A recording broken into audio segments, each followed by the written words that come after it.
Let's discuss about multiprocessor scheduling. Okay, so here until now we have discussed about single processor that will take a single ready queue, and that but at any instance of time maximum number of process that will be executed is one. Now what we are doing here, we will take multiple processors, so that is n number of processors, and each processor execute one process. Each processor execute one process, so at any point of time there will be n processes that is executing. Okay, so there are, why we are using multiprocessor or multiple processor scheduling.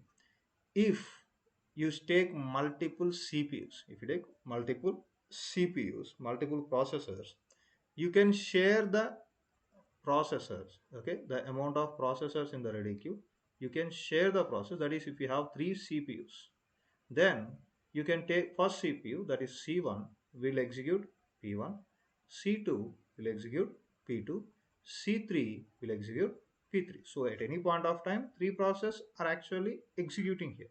Okay, we should take proper care so that these uh, executions will not involve with other one process execution does not involve with other process execution. Okay, and the problem with this particular multiprocessor scheduling is the scheduling will become complex. Sometimes what we should take care that one particular process P1, it's you cannot schedule it to C1, that is CPU1, and also you cannot schedule it to CPU2. Okay, so you should take care of that particular thing. One process cannot be scheduled to multiple CPUs. Okay, so that's where the scheduling will become complex. Other than that, we will have an advantage that the speed of execution is increases. Okay, that means the total number of processes that has been executed per unit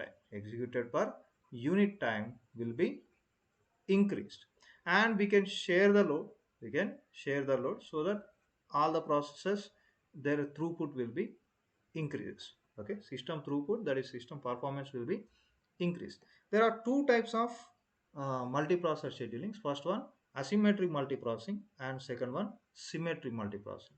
The point number one that you need to note that in asymmetric multiprocessing, there is a relationship called master and worker relationship exist. Okay, that means out of n processors, there will be one processor which will be acting as master processor, and all other processes will be doing acting as worker process. Okay, so these master process have some control over worker processes. Okay, the responsibility of master processes, okay, that that will do all the system related activities. Okay, so what actually mean by system related activities? Let's see. uh, the schedule CPU scheduling will be there. Okay, so that will be taken care by master process, and accessing IO devices, that will be taken care by master processes, and executing system processes and system related programs, that will be executed by master process. And it also assigns the user process executions, that means other process executions will be done by user mode, so which will be done by worker processes. Okay, so this particular master process, that is asymmetric multiprocessing, will give you guarantee that only one processes access the system data structures, and by reducing the data sharing. Okay, so next one, symmetric multiprocessing.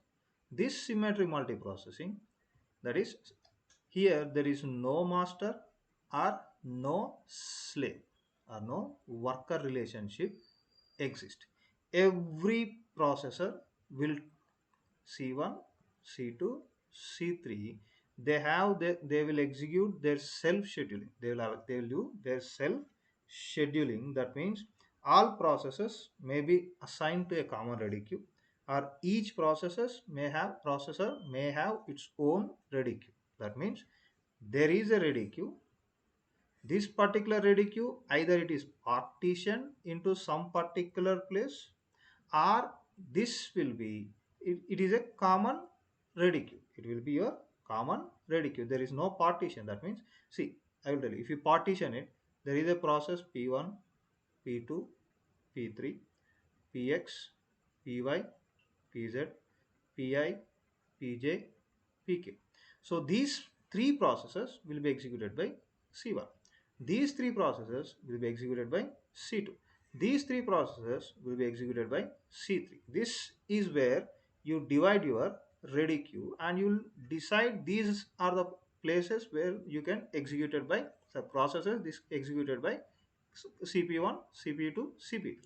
But if you take a common process, common ready queue, C1, C2, C3, that is CP1, CP2, CP3, P1 can be P1, P2, P3 can be executed by C1 and also C2 and also C3 and also C3. Okay, so here there is no the difference between asymmetric and symmetric multiprocessing. Here the master will also monitor the load of the processors. Okay, load of processors. That means let us take C1, C2, C3. C1 is doing executing 30 process, C2 is executing 20 process, and C3 is executing 50 process. Okay, 50 processes.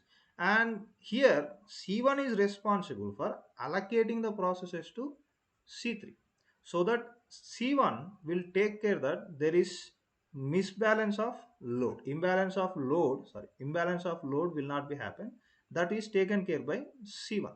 But in symmetric multiprocessing, this imbalance of load, that is one process is doing executing more number of process and other process is executing less number of process, the load is imbalanced here. So it will be done by individual CPUs. The load balancing is also done by individual CPUs. That is, each CPU will monitor the load of other CPUs and try to balance the load. Okay, how it will try to balance the load, let's see next. Okay, so there is something called processor affinity. Okay, so the definition of processor affinity is the operating system tries to make a process, that is P1, it is previously executed in CPU 1. Okay, and next time when it is executing, that is P1 has executed for 3 milliseconds of time and it is left the CPU, and P2, P3 are executed. Then after that P1 is again entering into CPU. Okay, so where P1 is executed previously, CPU1. So again processor affinity says that P1 will be scheduled to C1 only. Okay, so how many processes are there? C1, C2, C3. So previously P1 is executed by C1. So next time we will make sure that P1 again executed by C1, not C2 or C3. Okay, that is called processor affinity. That is, it is trying to make a process to run on the same CPU that is actually ran on previously, that is last time. Okay, so why? Because in CPU there are cache memory will be there. Okay, in that particular cache it will store the recently accessed data or recently modified data. So all these recently modified data is actually stored in C1. If this particular P1 next time it will be assigned to C2, it will be assigned to C2, then whatever the data that is there in the C1, you need to delete the data, and all the data at this particular place you need to store on C2 cache. You need to store on C2 cache. This is costly. That is, deleting the data from C1 cache and storing the same data onto C2 will be costly and takes a lot of time. Okay, that's why we'll use the concept of processor affinity that gives the guarantee that it not does not give, it gives it makes a process to execute on the same CPU that is previously executed. Okay, there are two types of processor affinities. First one, soft affinity. Second one, hard affinity. Okay, so here in soft definitely the processor, the operating system tries to execute the process p1. Let us take execute the process p1 to execute on the previous processor c1. It tries to, but it does not give you guarantee. That means it will tries to execute on the same processor, but it does not give you guarantee. But in hard definitely the processor, okay, it allows p1 to execute c1 only. Here it will give guarantee that it has to be executed by CPU C1. Okay, so soft definity means it will try to execute on the same processor. If it is not possible, this P1 will be scheduled to other processor C2 or C3. But here hard definity, it will give the guarantee that P1 will be P1 will be executed on C1, CPU 1 only. Okay, next load balancing. Okay, next load balancing. So in load balancing, the workload should be evenly distributed across all the processors. Okay. So if, as we discussed previously, if a processor in symmetry multiprocessing, assume that in symmetry multiprocessing, okay, a processor is executing 40 processes, it is executing 30, it is executing only 20, it is executing only 20. So C1 is executing more than C2 and C3. Okay, so what will happen? There are some processes, there are some processes that will be uh, either pushed or pulled by the process. Okay, so that means, let's see example. There are two types of migrations are there. That means, see, you can take 5 process, okay, from here, or 10 process from here, 5 process from here, so it will make this one plus 5. Okay, then you can add one more 5 process to here, so that it will be plus 5. So this will become 30, 35, 35. Okay, so it is now, look at here, it is now evenly distributed. Now it is nearly evenly distributed. The load is not high when you compare previously, because previously it is executing only 20 and the double is executed by C1. The double is executed by C1. Now let's this way we can balance the load. There are two types of migration. That is, the processes is migrated from transferred from one CPU to other CPU. We will call it as process migration. Okay, what is meant by process migration? So assume that P1 is executed on C1, P1, P2, so on up to P40 is executed on C1, and C2 executes P41 to P70, C3 executes P71 to P90.